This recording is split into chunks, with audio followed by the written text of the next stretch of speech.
عفوك إني للنور متجه. வரஹ்மத்துல்லாஹி வபரகாத்துஹு. அடுத்தது அல்லாஹ்வுடைய அற்புதத்துல ஆழ்கடல். ஆழ்கடலை பத்தி சொல்லணும்னா சூரியனுடைய ஒளிக்கதிர் 30% கடலோட மேற்பரப்புல பிரதிபலிக்குதுன்னு சயின்டிஸ்ட் சொல்றாங்க.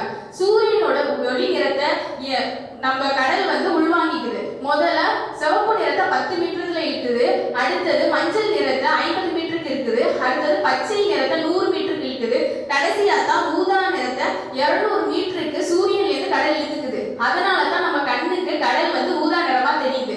அந்த 200 மீட்டர் தாண்டி போக போக நம்ம கண்ணுக்கு அந்த ஊதா நிறமும் தெரியாம வெறும் இருள் மட்டும் தான் இருக்கும். அந்த இருளான இடத்துல 200 மீட்டர் தாண்டி உள்ள இருளான இடத்துல நம்ம கையை நீட்டி பார்க்கணும்னு நினைச்சா கூட நம்ம கையை பார்க்க முடியாது. நம்ம கையை நீட்டிருக்க உணர்வு மட்டும் தான் தெரியும். சுப்ஹானல்லாஹ்.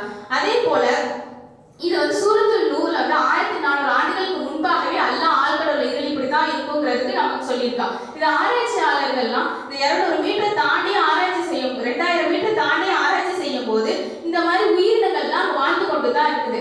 அல்லாஹ் தஆலா இந்த மாதிரி உயிரினங்களுக்கெல்லாம் உடம்புல எக்ஸ்க்ளூசிவா ஒளி உமிழ்ற தன்மையை அல்லாஹ் தான் ஏற்படுத்தி கொடுத்திருக்கான். அடுத்தது பாத்தீங்கன்னா இரு கடல்கள் இணையும் இடம்.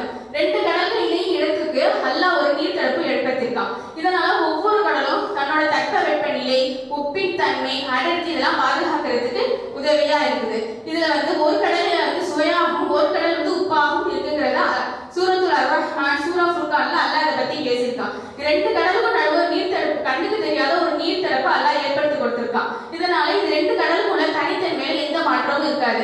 ஆராய்ச்சியாளர்கள்லாம் இதை 2000 மீட்டர் தாண்டி ஆராய்ச்சி செய்யும் போது கூட 2 கடலும் ஒண்ணுக்கு ஒண்ணு இணையாம தனித்தன்மையில் எந்த மாற்றமும் இல்லைன்னு சொல்றாங்க. அல்ஹம்துலில்லாஹ். அஸ்ஸலாமு அலைக்கும் வரஹ்மத்துல்லாஹி வபரகாத்துஹு.